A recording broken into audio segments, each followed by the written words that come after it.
Hi, Linda.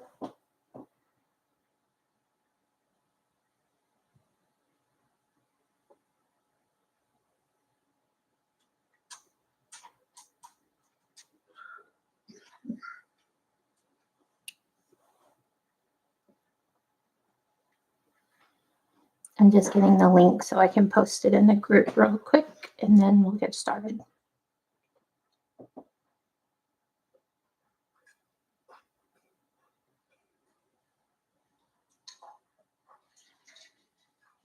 If you can hear any crunching, my dog is eating in the background. He's being very noisy.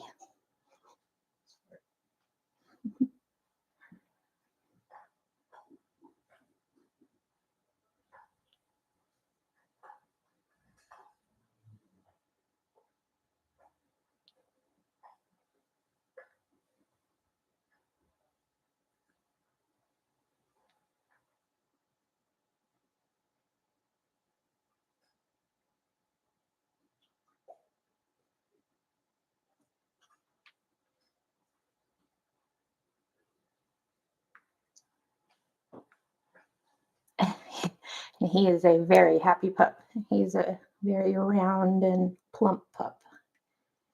But he's an old man. He deserves to be nice and fat.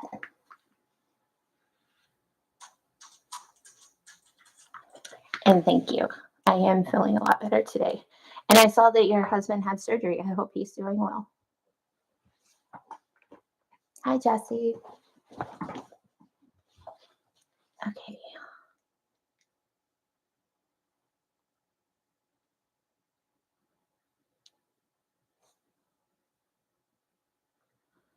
Just load up the pattern.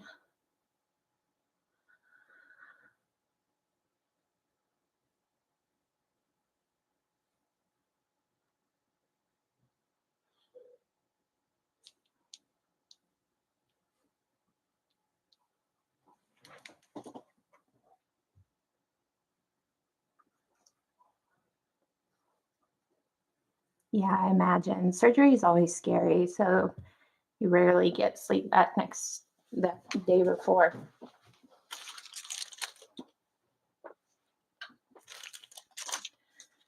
Okay. So one thing I wanted to mention, this is going to be for tomorrow's live, but I wanted to mention that if you want to do edge coat on your overlay piece, you would want to do it today. I've already actually coated this in a pearly white. Looks really pretty. But yeah, if you want to edge coat your zipper overlay for the inside, go ahead and do that today so that it has time to dry and you don't have to worry about it tomorrow. So I just wanted to point that out. Set this to the side.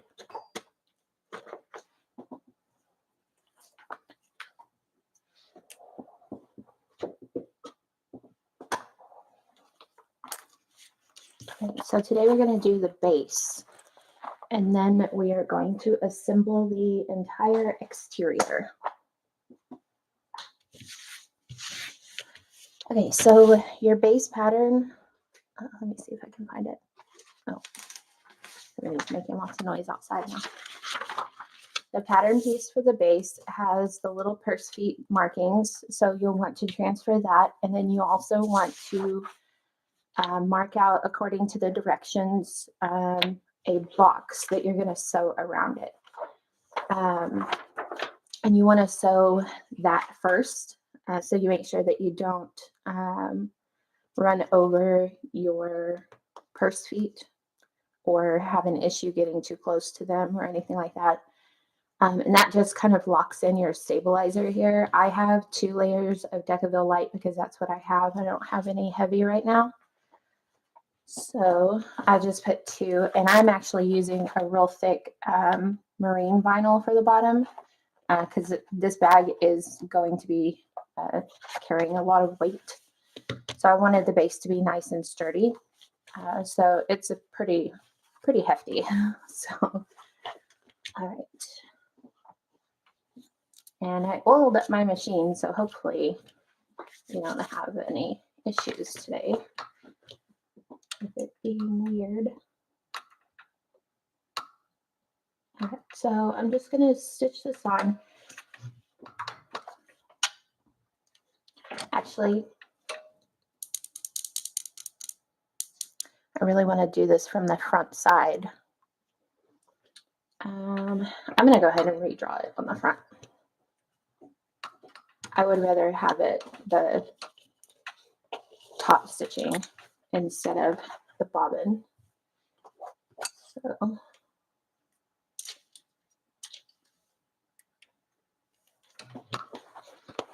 with this machine that I have, the bottom looks just as good as the top usually, but pretty sure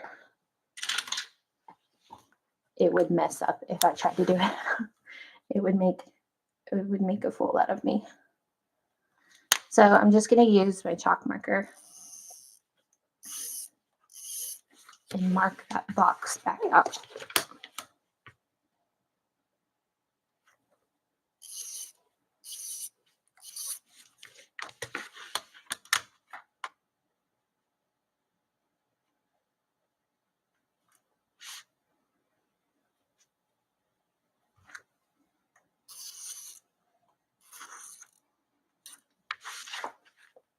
Hopefully I remember to say that again at the end about the edge coating your piece if you want it edge coated. I mean, you don't actually have to if you're using a material that is non-fray, which you should be using if you're using it for that particular piece, because you have to leave raw edges. So now let's sew that.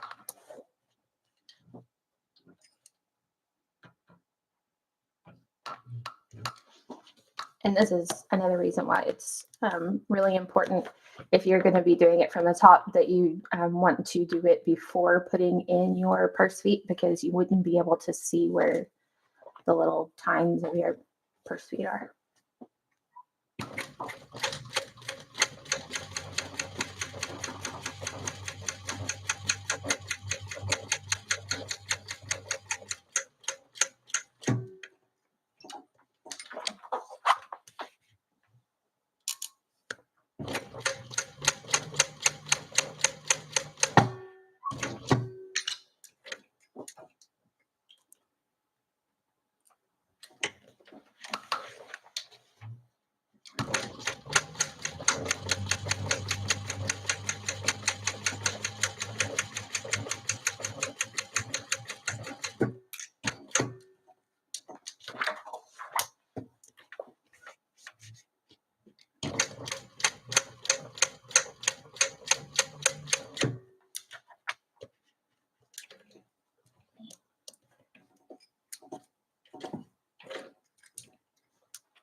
All right, and just like before, I am going to leave these long and pull them through to the back, because I don't want double stitching on the front, or back stitching, not double stitching.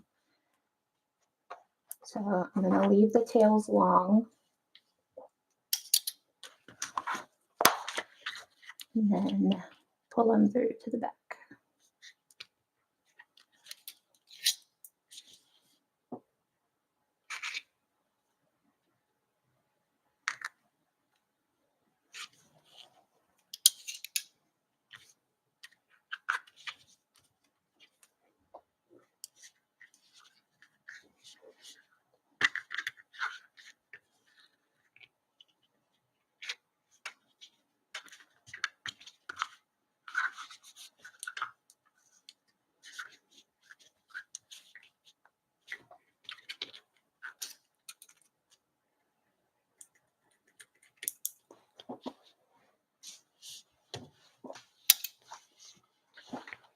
So lighter.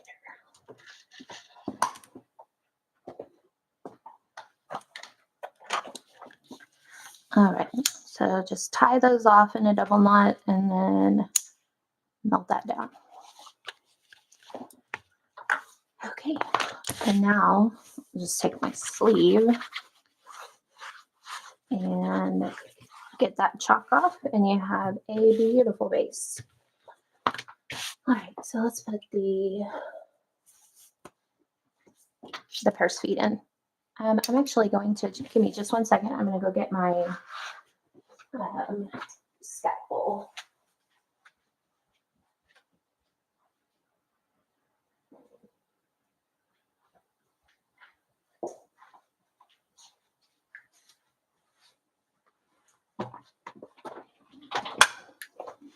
Okay. I really like using this for cutting slits and stuff for the purse feet or the magnets or anything like that. And this is just from Tula Pink. It's a kind of a knife edge seam ripper. So again, these are the marks that are on the pattern. And I'm just going to poke a small little hole. If you are using purse feet that are like rivets, then you would use your rivet press, obviously, but I'm using the kind that has taps on them, or prongs, or whatever you want to call them.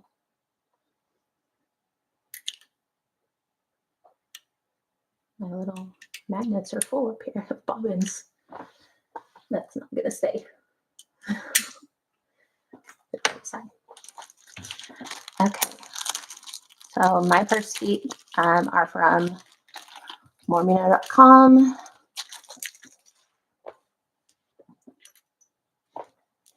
So just going to find those little slits and poke these through. Don't use your washer. If you have this kind, don't use your washer as a guide, because these actually just stem straight from the middle. They don't have like the separated pieces like they do on the magnets. Yeah. So you'll be real sad when you cut 2 holes in there and then you can't fix that because it doesn't fit that way.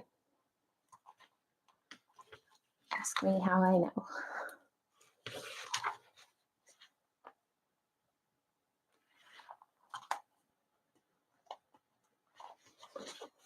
How are you guys enjoying the pattern?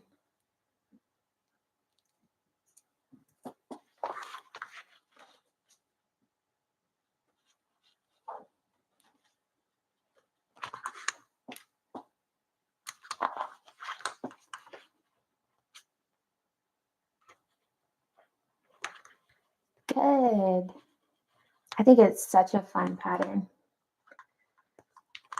Do you like this format of doing it together and kind of breaking it down into multiple days so it's not kind of so overwhelming?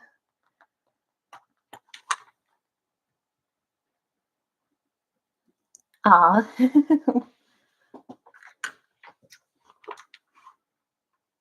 I find it very soothing to watch someone sew. I don't know. I like the sound the machines make and stuff.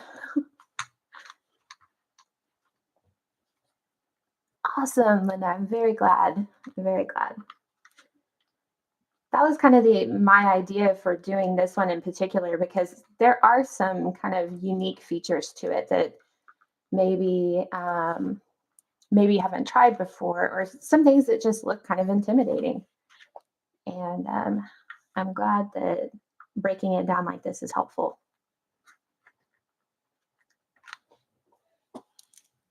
All right, so I'm just putting the washers on. This part's pretty standard. And flattening them out.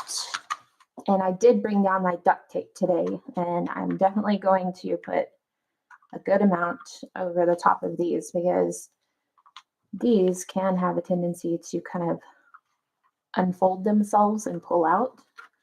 So hopefully a little line of duct tape will help. And I got white duct tape. I imagine it would work with any color, but I just figured that white would probably be the most universally used. And if I had any fabric that was on the lighter side, it wouldn't show through. So that's why I went with white. Okay, sorry about this noise. It's probably going to be loud. So if you have headphones on, maybe take them out for a second.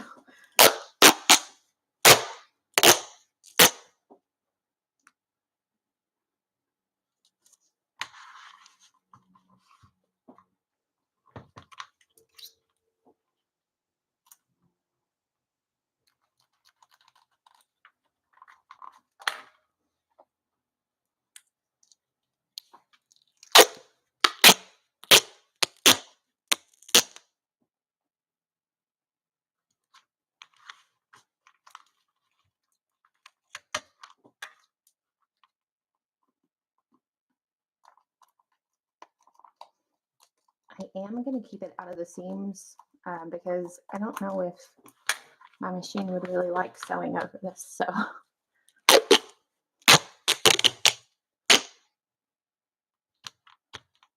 well, and then as I say that, I put some all the way to the edge. So I guess we're going to find out if my machine likes it or not.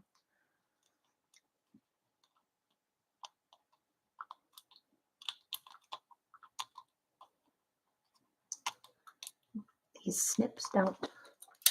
That's why I need new snips, because I keep using it on stuff like this.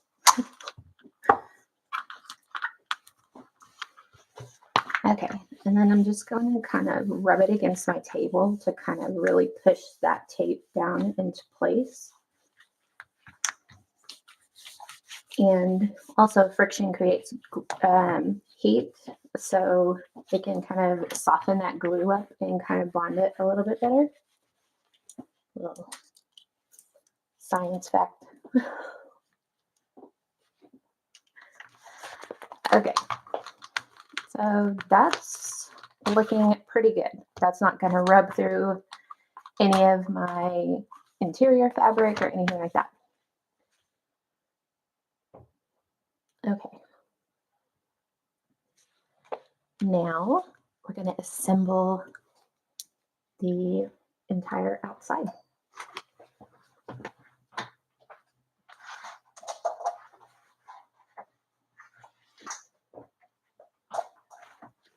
I threw my pieces on the floor just out of my reach. So.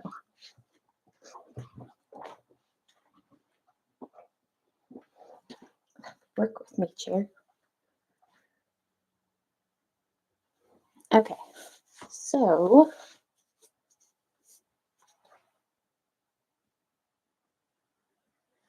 we're going to start by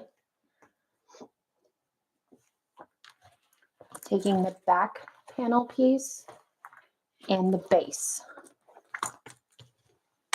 And you do want to make sure that you get this kind of out of the way. I like to zip it almost all the way and then tuck this one might not work because it's kind of a bigger one, but kind of tuck that in there and then close it like that. And that kind of gets it out of the way for this part just a little bit.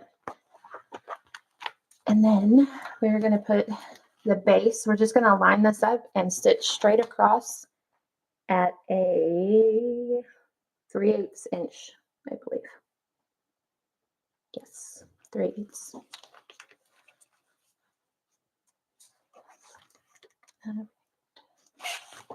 Don't forget to change your stitch length back down.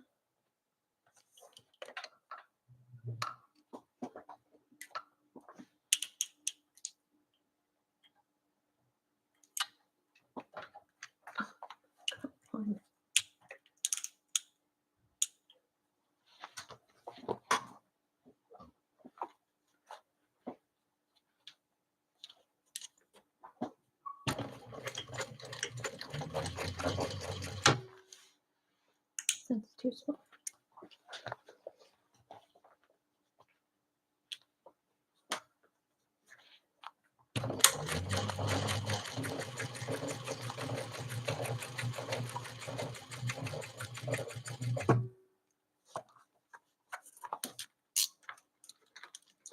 And actually, I've got to move this out of the way because I need to I need to have it even.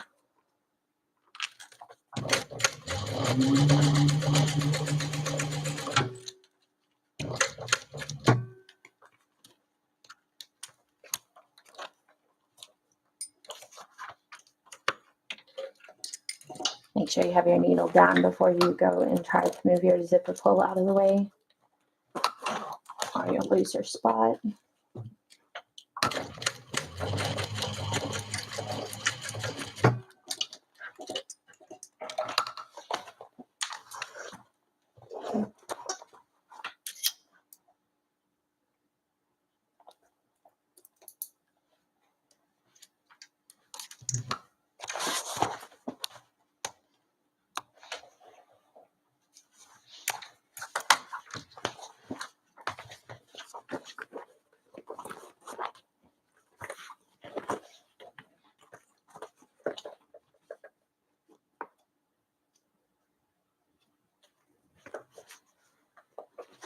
Okay, so now we're going to top stitch, and I'm going to top stitch it this way.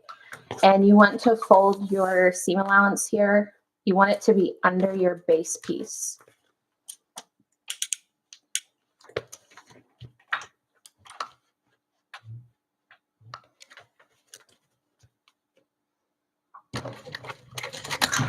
Oh, my machine keeps doing that because I forget to hold the threads.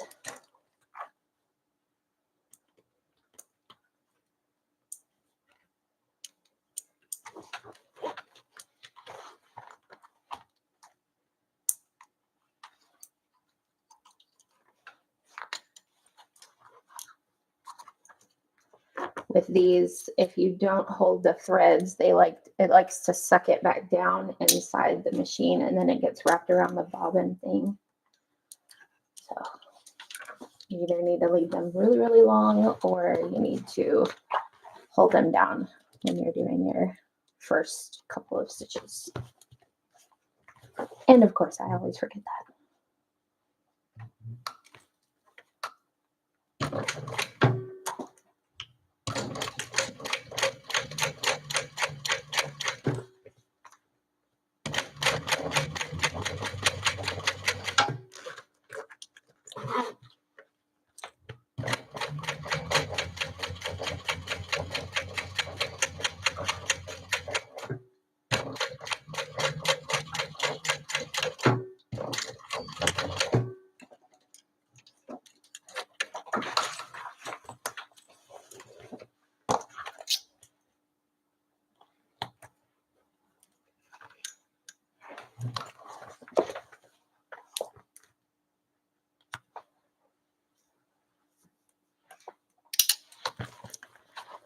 All right, so now we just basically need to do the exact same thing. And my base here is a little bit too wide on this side, but it's fine.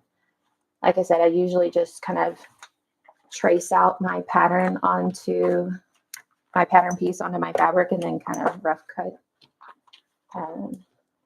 and then trim it up later if I need to.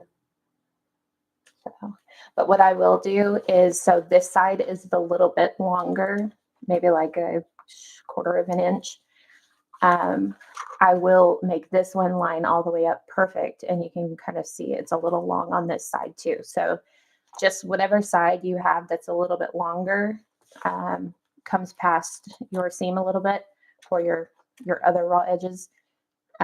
Make sure you keep that the same on both of them, and then you won't have any issue with trimming it down. You'll only have to trim one side. You won't lose a whole lot of real estate.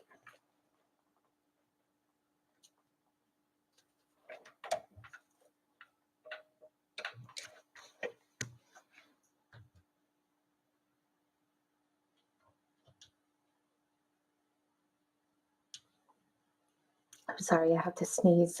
I have the feeling in my nose, but it's not going to happen.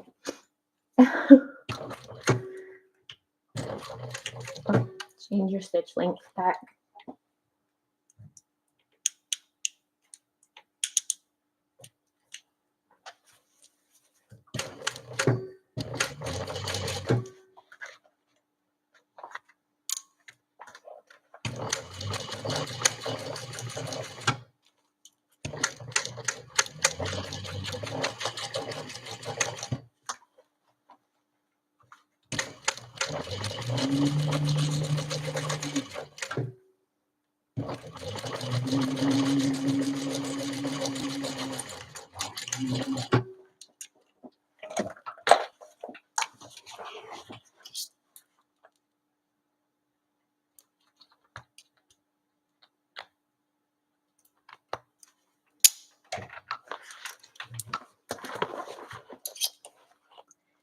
And if you want, it will actually help if you trim your corners down. I did forget to do that on the other one, but if you just take some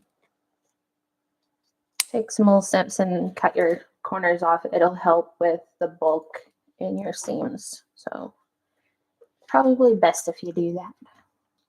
But I forgot, and it'll be okay.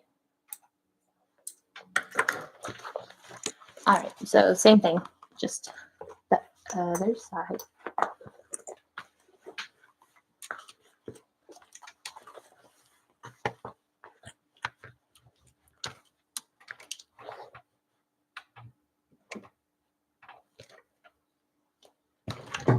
Change your stitch length.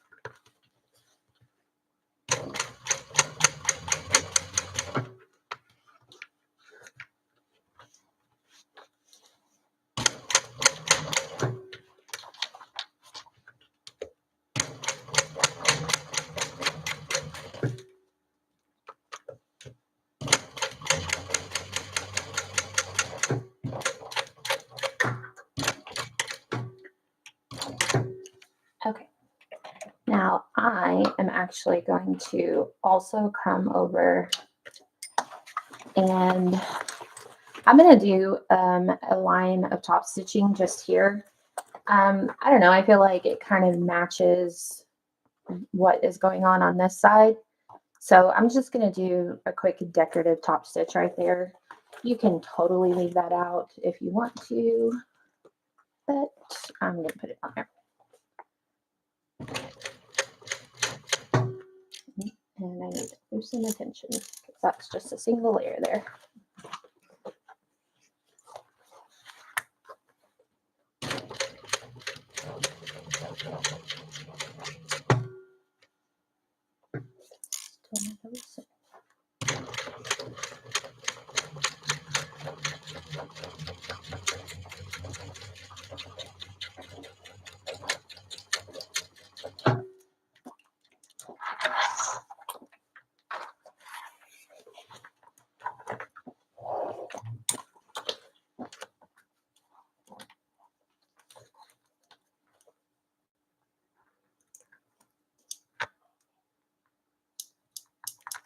Oh, these scissors. They're terrible.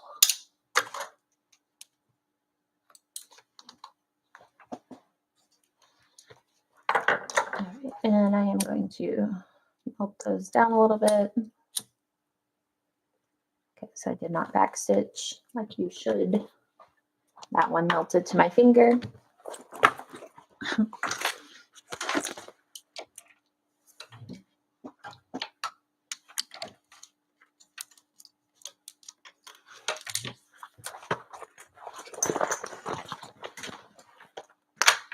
All right, now we just need to, I'm going to mark the center, and this is probably something that would be easier to do before sewing all of this together, but you guys have been here for 3 days now. You know how I work.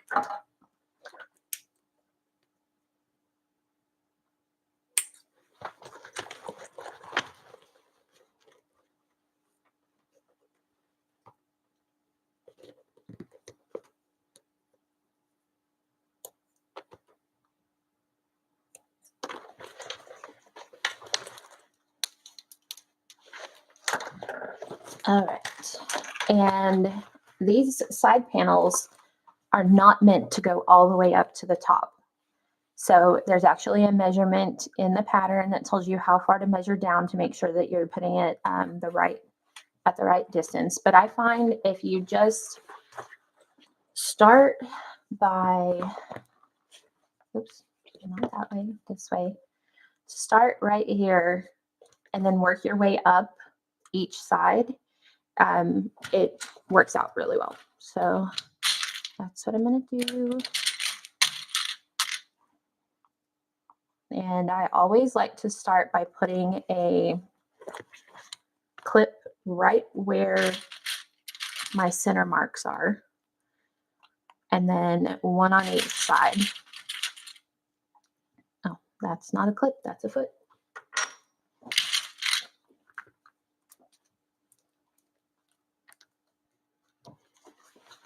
And then I will try my best to do this on the screen. It's kind of hard to, you gotta be all up in there. Okay, so one of the easiest ways to do a curve, in my opinion, is to actually make the bag in the shape that you're going to, that is gonna be in. So I really see how it just kind of naturally wants to dip down in that curve. So I find it's a lot easier to pin it together or clip it together, staple it, whatever. If you actually hold it in the shape that it's going to be in the end. I hope that makes sense, but just, you can see how it's just curved. I'm not trying to lay it out flat and do it. I'm trying to work with it how it's going to sit. And when you do that, I find you get a lot less bunching in your corners, especially when you have thicker vinyls.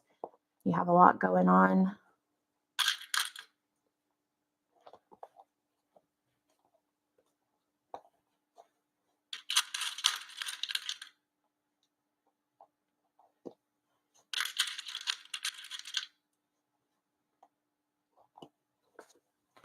Okay, now this side is always weird for me, but hopefully I can get it on the camera and done correctly.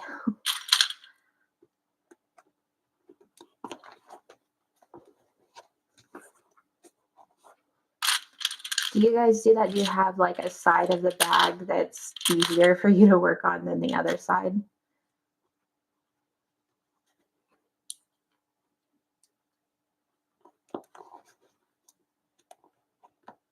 I suppose it's kind of like, you know, being right-handed or left-handed. It's just probably what it is.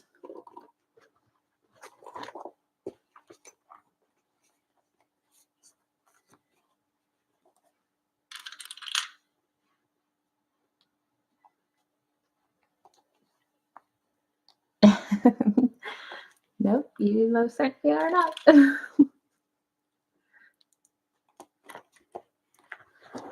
Okay, now at this point you can do the other side, pin it together as well, but I don't like doing that because I like to be able to stick my hand in and, you know, manipulate around the curves. And plus, if I put the other one in, I would have clips flying everywhere. So if that's something that you can do successfully, then go right ahead. But I cannot. So okay, so you can see that we're kind of just right up to, where did that clip go? Did I just forget to clip that? Come on. My nails are a little bit long. Don't want to pick up stuff. Okay, so you can see it does not go all the way to the top, and that's going to be where your kind of top edging piece and then your zipper placket is going to go. So don't worry about that. You didn't cut it out wrong. That's how it's designed to be. That's part of the beautiful design of this bag. Okay, so I'm trying to see if you guys, I don't know if I'm going to be able to get this where you guys can see well and I sew it well. So bear with me. I'll try my best.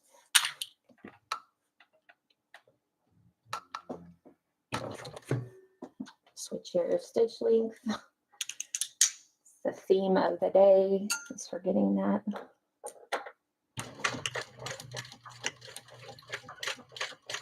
And let me just make sure. Should be sewing this, I think, with a 3/8.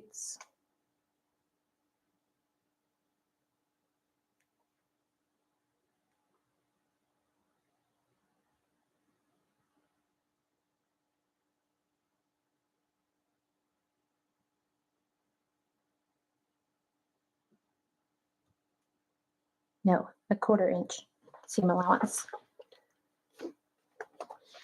which is what I'm doing. So good for me. Good job, brain. And I am just going to make sure that I am actually sewing on or a little to the left of this line right here. And that's why I like to sew on this piece with the side panel up, because this is where my piping was. So I don't want to get like to the right of that line over here, because if you get to the right of it, you're going to see this stitch line on the outside of your bag. So you want to try to go on or to the left of that.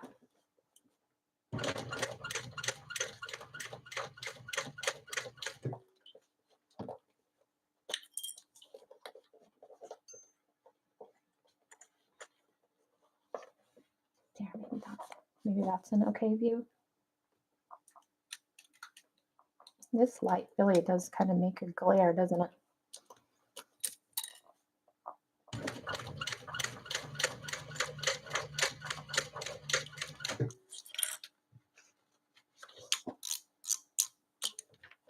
Change your tension, the second saying of the day.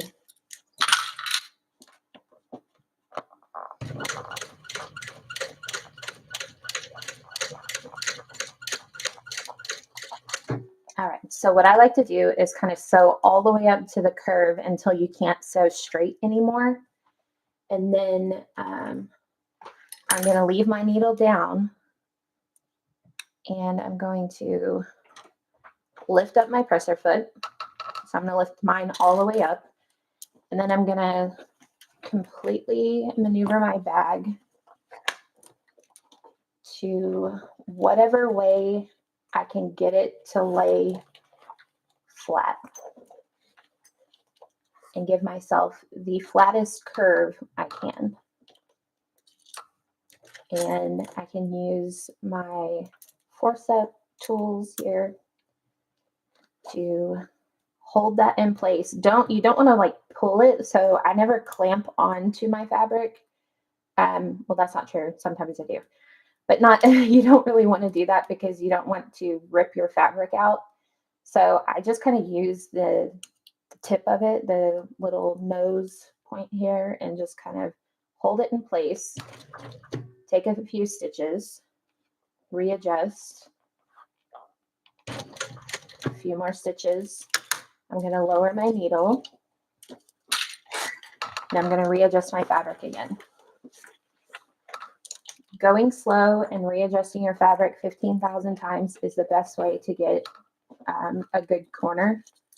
And you're probably, I mean, you might still get a pucker, but I mean, I've seen puckers in designer bags, so I'm not too worried about that.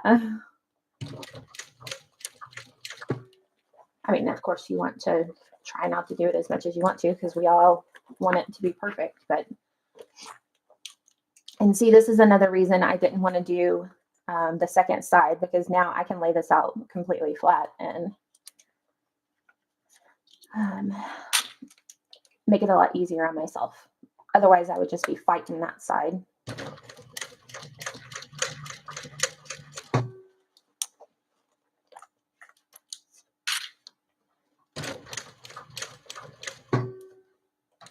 If this is your first time with curves, don't worry. It's really a pretty gentle curve. It's not like super hard one to get nice and straight though. It's a good starter one, in my opinion. But I don't really mind curves all that much, so I might not be the best judge of that. But it's not like the H2O to go, the bottom of that one. That is such a hard one to do and make it look nice. If you've ever done one of those.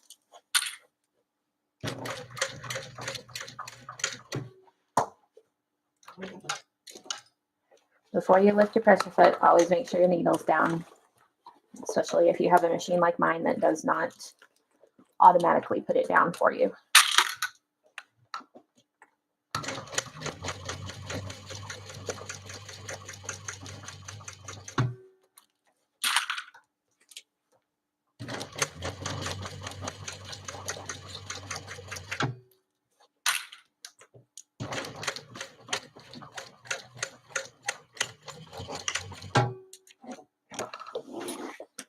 All right.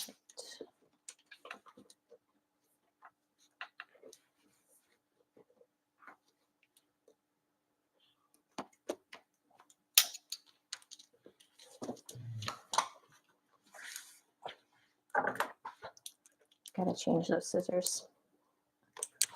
The worst part about it is that I have another pair. I just haven't gotten them out.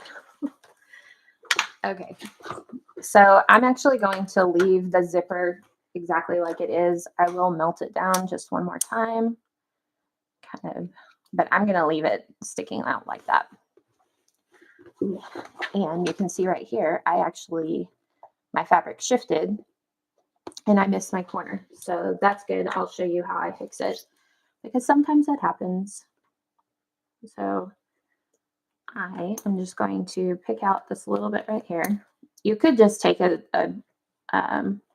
deeper seam in here, but I'm actually going to pick it out just to show you guys.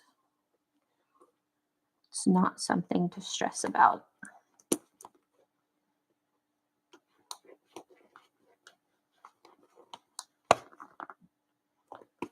This could be another reason why my snips don't want to work very well because I use them for stuff like this when I should use my seam ripper. And do it from this side.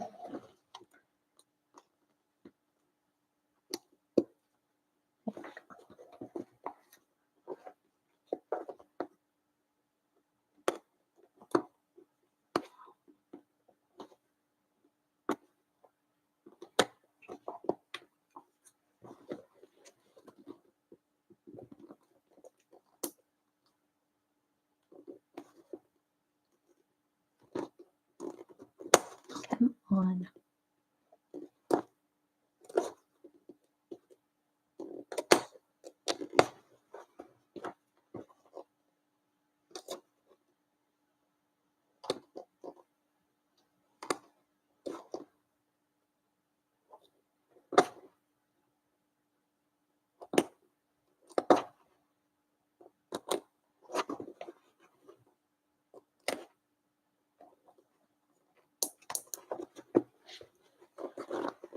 It's probably good enough.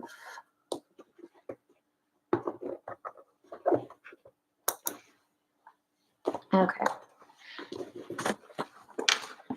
So I'm just going to tuck that back down in there. And you see it wants to fit in there. I just lost it around the curve. And let's grab. A lot of times whenever I have issue with it doing that, I will staple it, but it's just a little part. So this, I think it's this blue vinyl is so slippy. It's really nice, but it's definitely a glossy finish on it. All right, so I'm gonna start kind of about here, about an inch from where I need to start.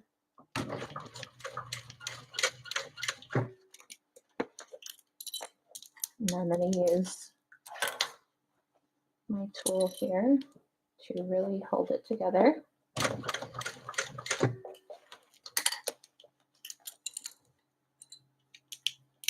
And sometimes I like to open it up so that I can use both edges of the little, like this.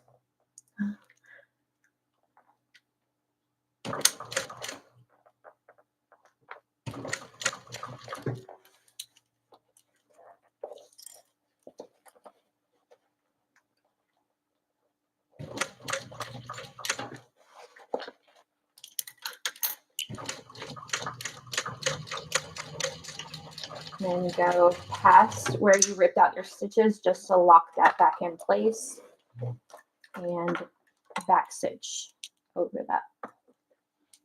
And that'll lock in the stitches that you picked out as well as what you just sewed. And there we go. Now it is all to the edge. And my machine didn't have any problem going through that.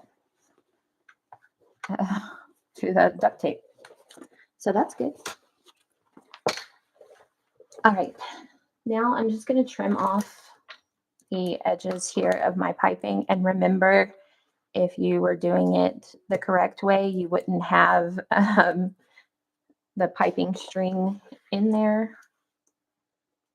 You would have removed it already. So, and just to get that nice and good. All right, so I like to, at this point, actually turn it right side out and look at my stitching, mainly because it was hard work and it's gratifying to actually see your work look good. No, it's just for bulk reasons. If your machine can go through it, you can leave it in there. Oh, I have a little string popping out here.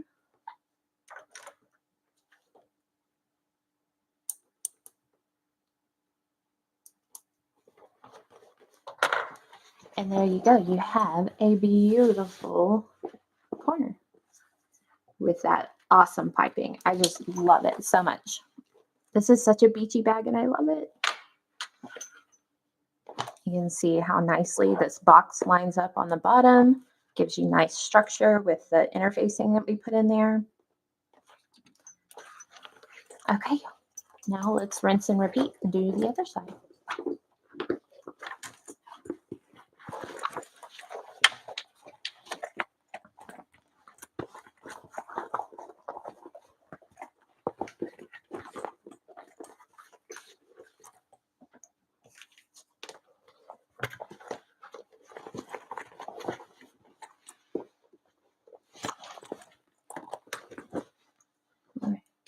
And I am going to move this zipper pull out of the way, just so there's no chance that I'm going to catch it and run over it and break a needle,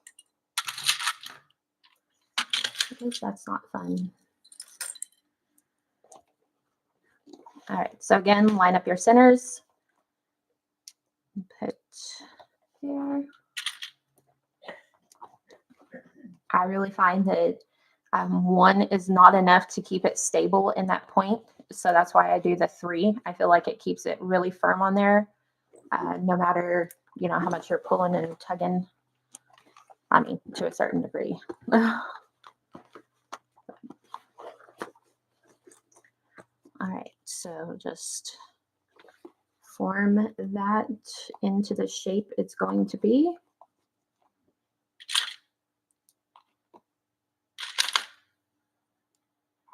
I like putting at least 2 clips in my corners.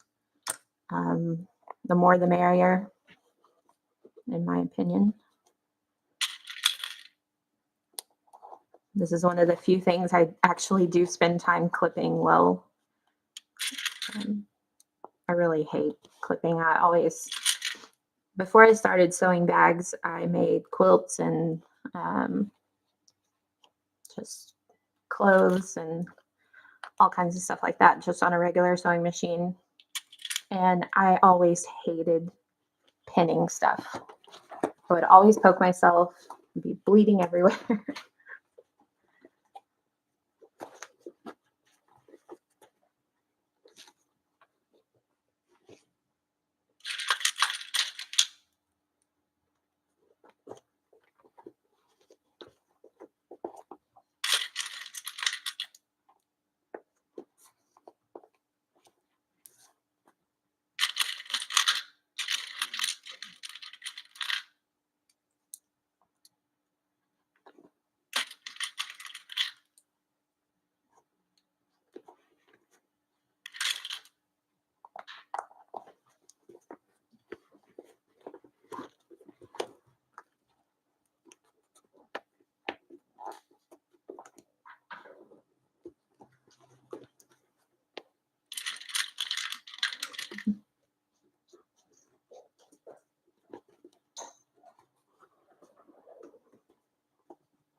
Okay, I think I've got that. And I usually like to sew with my side panel facing up. Obviously on this one, I told you it's because I like to make sure I'm following that line, but this is in general, my favorite way of sewing with the smaller piece like this. I don't know where I was going with that, but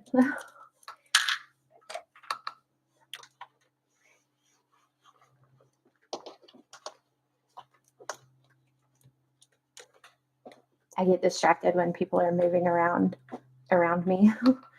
And my mom just got up to go outside, and it totally made me lose my train of thought.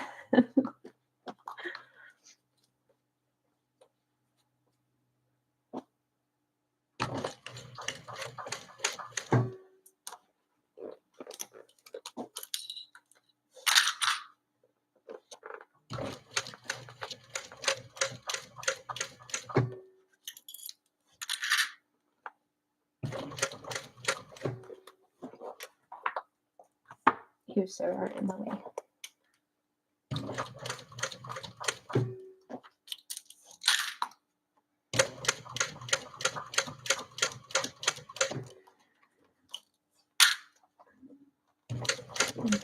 Someone's having some construction done outside. Sorry if you can hear that. It's Southern California, so we're packed into these houses out here. Neighbors are very close.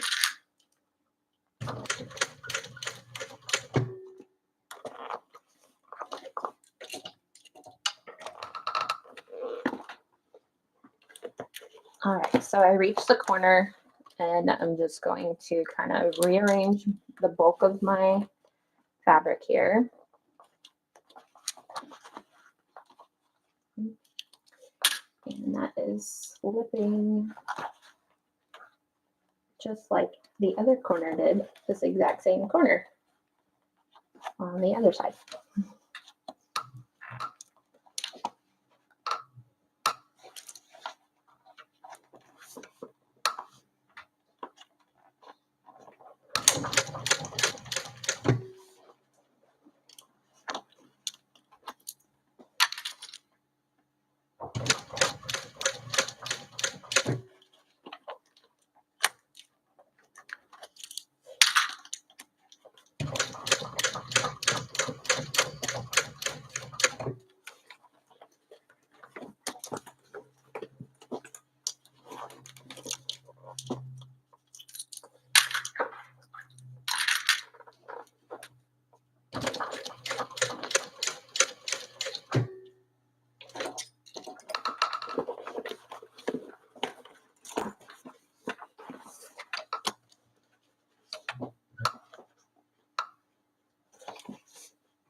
Okay.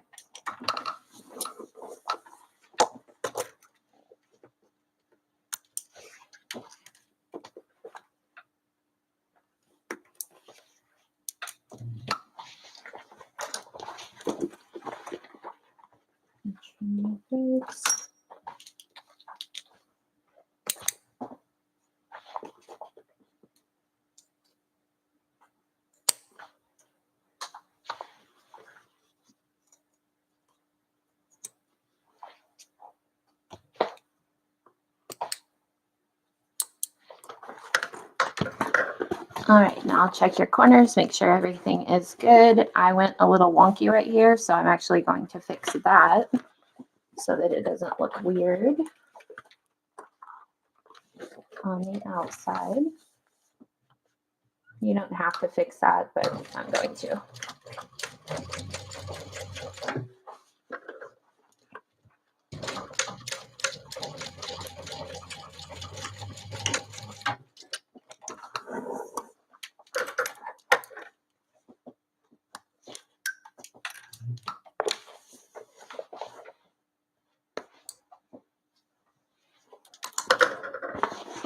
All right, now let's turn it and see how we did. Oh, you can also do a second line of stitches just inside your seam allowance. And that second row of stitches will help if you have the pulling where you can see your stitch lines. I don't usually have too bad of a problem with that, so I don't usually do a second row, but you definitely can. And it just adds a little bit more security to it, so definitely handy.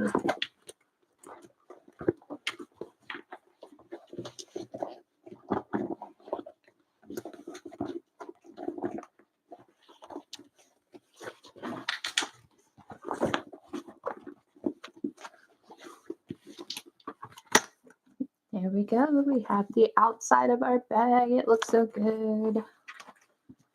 Ugh, I love this part just because you get to see what it's going to look like, and it's so exciting.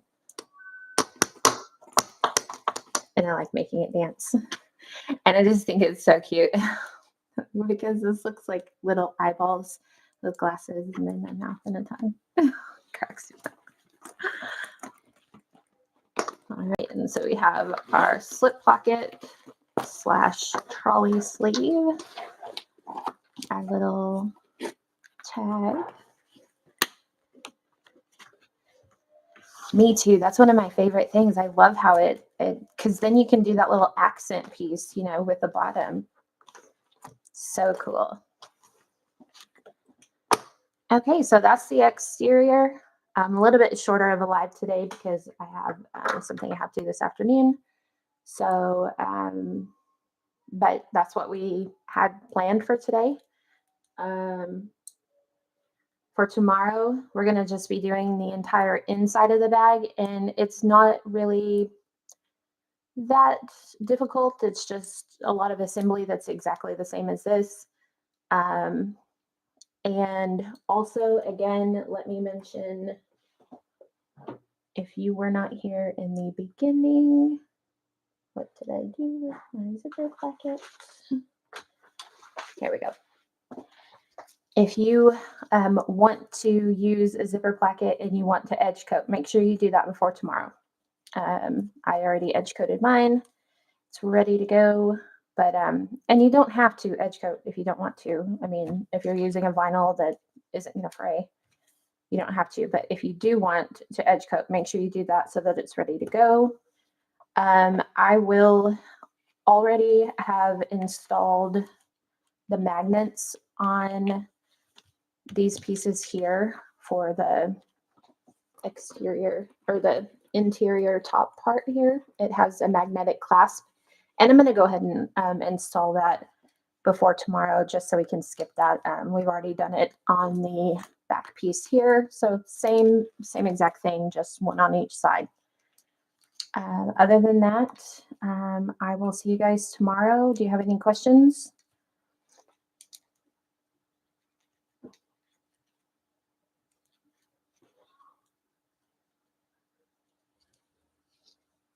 Are you going to use the, this piece right here is really best cut on a cutting machine if you have one.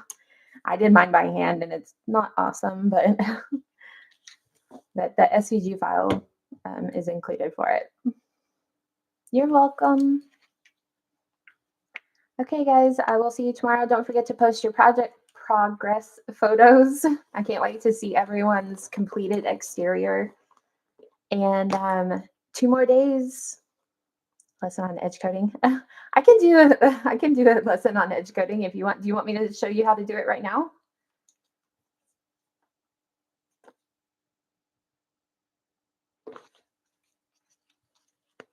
if you have time, I will. Okay. Yeah. Well, let me just get my tool real quick. I'll just put some more on that one. It'll be okay. And I will show you the different kinds of pitch coat that I have. I don't have the most popular one that almost everyone uses. I don't have that brand, but I have the Edge Coat Black, and this is just kind of the most basic one. My camera is probably backwards, isn't it? I can take a picture of these, and then this is actually something new that I found. It's an acrylic paint, but it's for cosplay. And so it's in a flexible acrylic paint that you can paint onto leather and it will not crack. So I'm testing that out, and so far it's been really great. And this whole bottle was $5 at Hobby Lobby. You can also get it on like Amazon and stuff, I believe. Michael's probably has it as well. And you can use coupon or wait until Hobby Lobby has their sale, and then you get it 40% off. So this stuff is really cool, and it also has lots of cool, like, I wonder if I can, I have a whole bunch of different colors, and I don't know if you can see how this one shifts from blue to purple. Super cool. That's really fun on the edge of the bag. And I even have a glow-in-the-dark one too that's really fun. And the last one that I have is Angelus, and this is just another type of acrylic leather paint. They are very popular. If you go to any of the places like Tandy and stuff, they have this brand on hand all the time. And these are not very expensive. I think probably like $4 or $5 is what I paid for mine. The neons are a little bit more expensive, I believe, but this one works really well. And as far as base coat, I do not buy expensive base coat. I use Mod Podge. This is basically the exact same thing. As far as I'm concerned, it does the exact same thing. It seals the fibers. I use the matte kind. It seals up the fibers so you get a cleaner edge, and then you just put it on there, let that dry. I usually do it overnight just because I don't like waiting, and so I just put it on there and then I go to bed. So you can put it on there, let it dry. I only use one coat, and you can easily wipe it off of the fabric.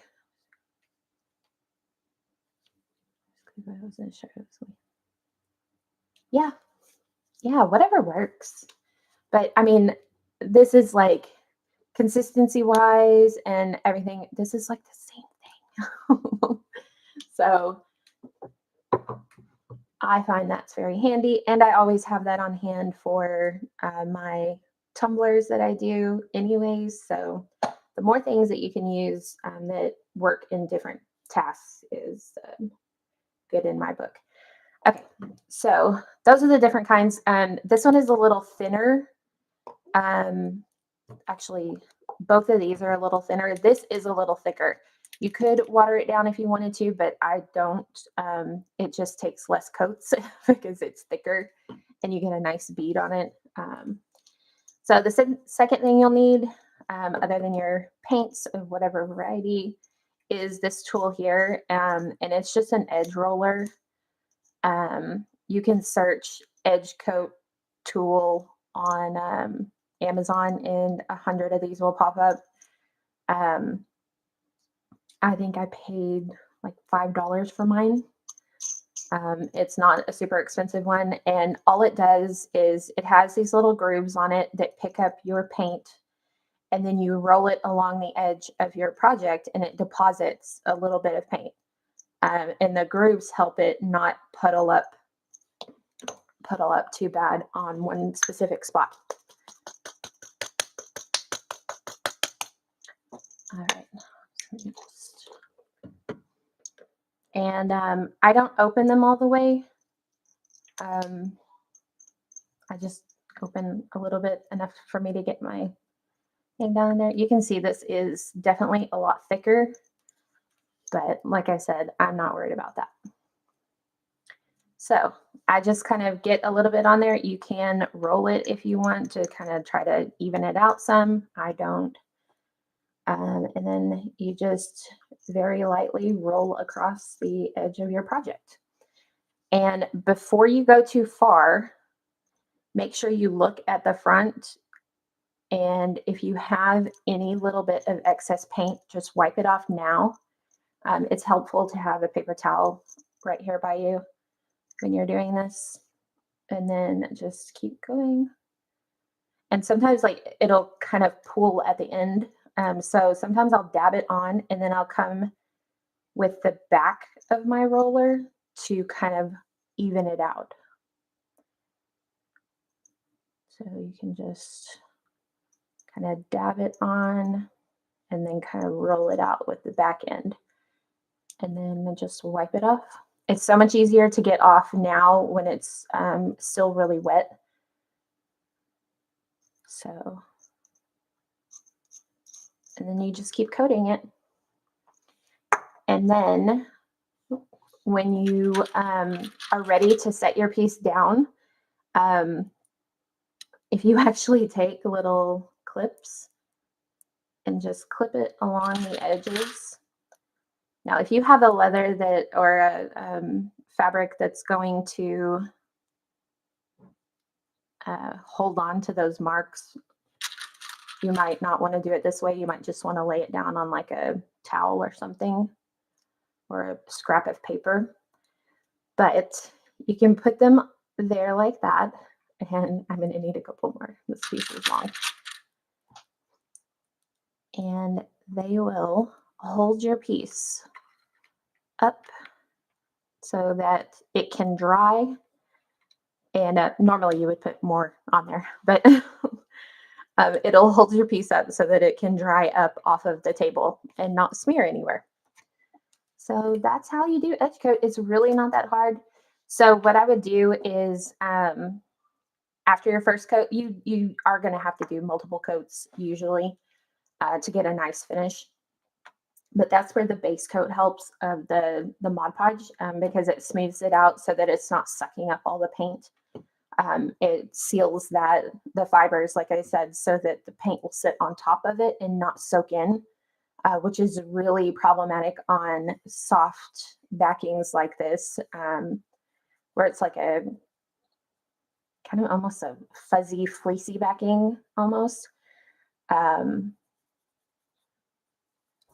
It'll soak into that really bad. So, but not if you seal off the edges. So after your first coat, sorry, I lost my train of thought again. After your first coat, you'll want to take, I just use like an old nail file, just an emery board, and just sand the edges. And you will sand off some of your paint that you just put on, but that's fine because you're going to be doing multiple coats. I usually do 3 coats. So you'll sand, and that's going to give you a nicer finish in the end, and you'll have that really nice glossy edge. So you'll sand, wipe it down, usually with some, I just use a damp paper towel to get any of that dust off that you sanded off, and then coat it again, let it dry, sand it, and then coat it for a final time. That final time, you just want to leave it and let it dry for at least 30 minutes. I found that the acrylic paint takes longer to dry because it is thicker. So again, I'll leave it overnight. That's why I wanted to tell you guys to go ahead and do this piece today so that it can be ready for tomorrow. But yeah, that's it. It's super easy, and it's a great way to bring in some color. Like, because you could, I actually thought about doing this in hot pink, but I don't know if my aunt would want that. So yeah. Okay, I guess I'm gonna hop off. You're very welcome. You're welcome. If you have any more questions, just leave them in the comments here or ask me in the group, and I'll get back to you. Thanks, you guys, for joining for day 3. I can't wait to see your projects. Bye, guys.